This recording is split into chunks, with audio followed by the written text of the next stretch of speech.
बचपन से ही रुचि उत्पन्न हो गई और बचपन में मैंने कुरान शरीफ की तिलावत की और साथ ही संक्षिप्त रामायण भी मेरे ख्याल से छठे दर्जे में। इस तरह का मैं शोध कर रहा हूँ। तो चीनी रामायण में पात्र हैं, उनके क्या नाम है। वाल्मीकि रामायण में जो पात्र हैं, जैसे राम जी, तो राम जी का नाम वहाँ पे लांगबा हो जाता है। सीता जी का नाम जो है वहाँ पे। अभी आपने कहा है कि मुस्लिम होते हुए भी आप रामायण का पाठ कर रहे हैं, तो देखिए हमारे मेरे ख्याल दर्शकों से को क्या मैसेज देंगे आप?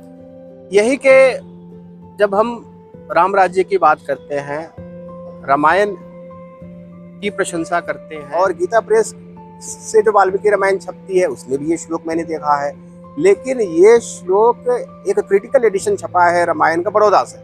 भारत सरकार ने ही छपवाया था 70 साल पहले। उसमें ये श्लोक हटा दिया गया है। एक श्लोक आपका है किष्किंधा कांड में, नाहम जनामि केवरे नाहम जनामि कुंडले नूपुरे तू अभी जनामि नित्यम पदाभिवंदनात्। ये न तो मैं केवूर जानता हूँ न कुंडल जानता हूँ, ये लक्ष्मण जी कह रहे हैं।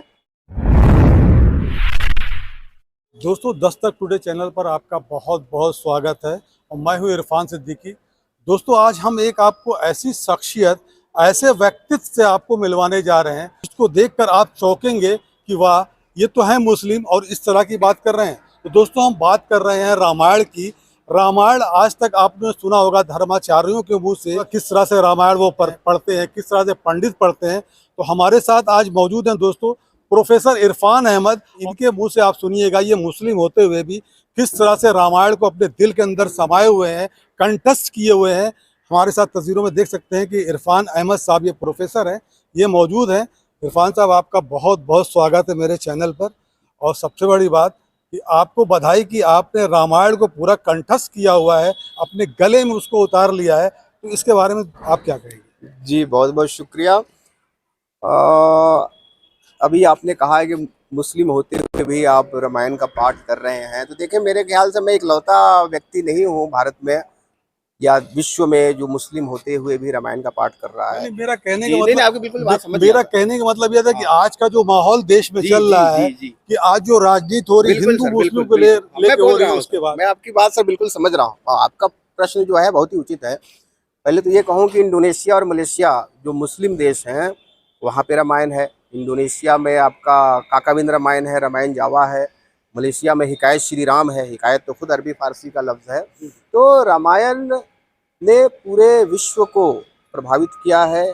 पूरे विश्व के लोगों ने के जो सर्वोत्तम आदर्श हैं, उच्चतम आदर्श हैं, उन आदर्शों को स्थापित करने के लिए लोगों ने रामायण से सीखा है, रामायण से प्रेरणा ली है।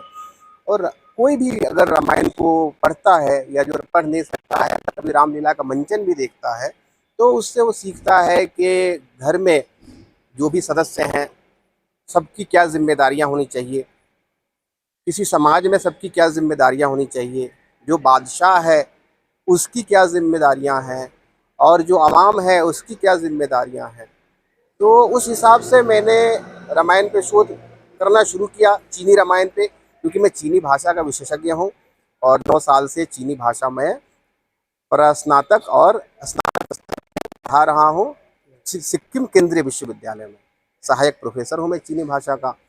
तो मुझे भारतीय महाकाव्यों में हमेशा से रुचि रही और मैंने देखा कि इस पे काम हुआ नहीं है, फिर ये काम मैंने शुरू कर दिया है और जवाहरलाल नेहरू विश्वविद्यालय के चीनी विभाग में मेरा ये शोध ग्रंथ अगले साल जमा हो जाएगा। ये रुचि आप में कैसे आई कि आप रामायण को बाकायदा लिया और चाइना में बाकायदा रामायण शोध कर रहे हैं? देखें, इसमें मेरी तवज्जो ऐसे आई कि मैंने 10वीं तो बिहार से ही की थी और बिहार बोर्ड से। तो यहाँ पे कविता जो हिंदी की किताबों में कविताएं बहुत रहती हैं, उर्दू की जो किताबें हैं उसमें नज़में बहुत रहती हैं। तो नज़मों में, कविताओं में मेरी रुचि थी। फिर मेरे ख्याल से छठे दर्जे में रश्मि रथी से एक कविता जो है निकाल करके रखी गई थी बीटीसी की किताब में, बिहार टेक्स्ट बुक कॉरपोरेशन में। ये था आपका कृष्ण की प्रतिज्ञा करके, शायद, जो जिसमें जो पंक्ति शुरू होती है कि वर्षों तक वन में घूम घूम बाधा विघ्नों को चूम चूम सह धूप घाम पानी पत्थर पांडव आए, कुछ और निकल करके इस तरह। रश्मि रथी से है। तो मुझे हमेशा से रुचि रही, बचपन से ही रुचि उत्पन्न हो गई, और बचपन में मैंने कुरान शरीफ की तिलावत की, और साथ ही संक्षिप्त रामायण भी मेरे ख्याल से छठे दर्जे में था पहले सिलेबस में, तो उसको भी मैं पढ़ता था। तो मुझे देखने को मिला कि जब हम आदर्श समाज की बात करते हैं, आदर्श परिवार की बात करते हैं, आदर्श राष्ट्र के, आदर्श विश्व की बात करते हैं, ब्रह्मांड की बात करते हैं, तो वहाँ पे किसकी क्या जिम्मेदारियाँ होनी चाहिए और उन जिम्मेदारियों को कैसे निभाए। जो इकबाल साहब लगभग 100 साल पहले कह गए कि श्री राम इमाम हिंद हैं, हिंद की इमामत करते हैं, तो कुछ सोच के ये बात कही। उसके बाद कई बार हुआ कि हम लोग हर तरह के लोगों को देखते हैं समाज में। कुछ लोग जो कि पॉजिटिव शक्तियां हैं समाज की, उसको न दर्शाते हुए कहीं और चले जाते हैं। तो मैंने तो इसी चीज़ को आगे बढ़ाने की कोशिश की है कि उनको इमाम हिंद कह के छोड़ दिया गया और आगे काम किया जाए। और जो हमारा देश है और देश के तमाम लोग, तमाम मेंबर इस समाज के राष्ट्र निर्माण के लिए, समाज निर्माण के लिए एकजुट होकर मुख्य धारा में आगे आए, और एक देश जो हमारा सोने की चिड़िया पहले कहलाता था, दोबारा सोने की चिड़िया कहलाए। इरफान, प्रोफेसर इरफान साहब, दर्शक आपको देख रहे हैं जी और बाकायदा मैंने आपका तारुफ जो कराया है कि रामायण आपने कंठस्थ की है, तो हमारे कुछ दर्शकों को आप श्लोक पढ़ के सुनाएं। जी जी। देखिए, पहले तो मैं ये कहना चाहूंगा कि एक श्लोक मुझे वही श्लोक याद है जिन पे मेरा विशेष उसका अर्थ भी जरूर बिल्कुल बताइए। बिल्कुल बताऊंगा, जिस पे मेरा विशेष शोध रहा है। जैसे कि एक श्लोक आपका है किष्किंधा कांड में, नाहम जनामि केवरे नाहम जनामि कुंडले नूपुरे तू अभी जनामि नित्यम पादाभिवंदनात्। ये न तो मैं केवूर जानता हूँ न कुंडल जानता हूँ, ये लक्ष्मण जी कह रहे हैं सीता जी के बारे में। केवूर कुंडल जो ऊपर के आभूषण होते हैं, इन्हें नहीं जानता हूँ। और जो है मैं पाँव के पाजे, पाँव की बिछिया जानता हूँ, क्योंकि मैं रोज सीता माता के पैर छूता था, रोज पाद वंदना करता था। तो ये श्लोक बहुत प्रसिद्ध है, और गीता प्रेस से जो वाल्मीकि रामायण छपती है उसमें भी ये श्लोक मैंने देखा है। लेकिन ये श्लोक एक क्रिटिकल एडिशन छपा है रामायण का बड़ौदा से, भारत सरकार ने ही छपवाया था 70 साल पहले। उसमें ये श्लोक हटा दिया गया है, बोलते हैं अंग्रेजी में, एक एक्साइज कर दिया गया है। माना गया कि श्लोक बाद में जोड़ा गया होगा। चीनी रामायण, जिसकी प्राचीनतम पांडुलिपि हमें जो मिली है, आज जो अक्षर है, वो है आपकी 14वीं सदी की, उसमें भी ये श्लोक पाया जा रहा है। तो इस तरह का मैं शोध कर रहा हूँ। फिर ये शोध होता है कि जो चीनी रामायण में पात्र हैं उनके क्या नाम हैं। वाल्मीकि रामायण में जो पात्र हैं, जैसे राम जी, तो राम जी का नाम वहाँ पे लांगमा हो जाता है, सीता जी का नाम जो है वहाँ पे सतुआ हो जाता है, दशरथ जी का नाम ताता लाता हो जाता है। वही रावण का नाम जो है बिल्कुल अलग है, रावण का नाम वहाँ पे फंगमाचिया है। तो ये सारे शोध जो है हम करते हैं। जैसे इसी पे एक बात और कहूँ मैं कि साउथ ईस्ट एशिया के हर देश में रामायण पहुँचा हुआ है।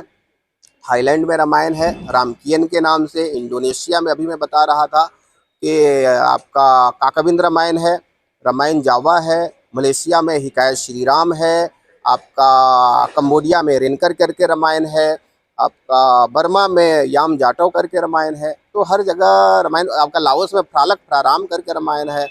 और ये जो चीनी रामायण है, ये कहना भी उचित होगा जो आगे लोग इस पर शोध करना चाहें उनके लिए, कि थाईलैंड की जो रामायण है ये रामकियन, उससे बहुत मिलता जुलता है, लेकिन सेम कॉपी नहीं है। अब थाईलैंड की जो रामायण है उसमें रावण का नाम है तोत्स्कन, चीनी रामायण में फंगमाचिया जो नाम आया है। अभी इस पर मेरा शोध जारी है। हाँ, चीनी रामायण की कुछ विशेषताएं बताता चलूँ मैं, कि एक ऐसी विशेषता है जो शायद अन्य रामायणों में अभी तक मैंने नहीं देखी है, कि वहाँ पे सीता जी की अग्नि परीक्षा के बाद राम जी की भी अग्नि परीक्षा दिखाई गई है। और उसके अलावा चीनी रामायण है उसमें ऐसे बहुत सारे प्रसंग हैं जो वाल्मीकि रामायण में नहीं पाए जाएंगे, लेकिन भारत के जो अन्य रामायण हैं उसमें पाए जाते हैं। जैसे कि वहाँ पे अहिरावण में हिरावण की चर्चा आई है। इरफान जी, हमारा जी, एक सवाल आपसे। जी जी आज जिस तरह से खास करके भारत देश में देखा जाता है जी कि तमाम राजनीतिक पार्टियां जो है वो हिंदू मुसलमान करके जी, ही वे अपनी जी, सीट को संभाले हुए हैं। जी आप मुस्लिम धर्म के होने के बावजूद आपने रामायण को कंठस्थ किया, जी कंठस्थ किया। क्यों नहीं कुरान को किया? क्या इसको लेके कोई विरोध भी आपका होता आया है? देखें, कंठस्थ की जहाँ तक बात है, हम काम है वो है शोध करना। तो कंठस्थ करना तो मदरसे में जैसे कि बच्चे कंठस्थ कर लेते हैं, या फिर जो अपने विद्यालय होते हैं वहाँ पे लोग कंठस्थ कर लेते हैं। तो मेरे चीज़ें बहुत सारी जो है, हमारे जो बुजुर्ग हैं किताबें लिख के गए हुए हैं, उस पे आगे शोध करना जो है वो एक मेन मुद्दा होता है, उस पे मैं चल रहा हूँ। चलिए, मैं आपकी बात समझ गया। जी। बस एक आखिरी आपसे जी। ये है कि अपने हमारे दर्शकों जी। को क्या मैसेज देंगे आप? यही कि जब हम राम राज्य की बात करते हैं, रामायण की प्रशंसा करते हैं, जब हम राम जी की बात करते हैं, तो ये पूरे समाज की बात होती है। जी। क्योंकि जो आदर्श राम राज्य है उसमें समाज का हर हिस्सा, हर वर्ग पहुंचता है, हर हिस्सा, हर वर्ग शुभायमान होता है और प्रशंसित होता है। इसलिए रामायण जो है हमारे देश की एक गौरवशाली संस्कृति और सभ्यता की पहचान है, और इसी पहचान से ये पूरे विश्व में फैली है। तो हमें कभी ये नहीं समझना चाहिए कि संकीर्ण विचारधारा के तहत कि रामायण जो है किसी वर्ग विशेष की किताब है। हर समाज का हर तबका किसी भी धर्म ग्रंथ को सम्मान के साथ और एक जज्बे के साथ, एक मोहब्बत के साथ पढ़ेगा तो इस समाज में मोहब्बत फैलेगी, और यही मोहब्बत इस समाज को, इस मुल्क को आगे फ़रोग देगी, और हमारा ये मुल्क दोबारा पहले की तरह सोने की चिड़िया बन करके पूरे विश्व में उड़ेगा। क्या बात है, बहुत बहुत धन्यवाद हमारे साथ जुड़ने के लिए। दोस्तों, आप देख रहे थे हमारे साथ इस वक्त प्रोफेसर इरफान अहमद थे। उन्होंने किस तरह से कितनी खूबसूरती से अपनी बात कही। दोस्तों, बता दें कि ये चाइना रामायण जो है, जो उस पर शोध कर रहे हैं, आज हमारे साथ जुड़े और इन्होंने किस तरह से अपनी बात को कहते हुए ख़त्म किया। इरफान सिद्दीकी, दस्तक टुडे, गोरखपुर।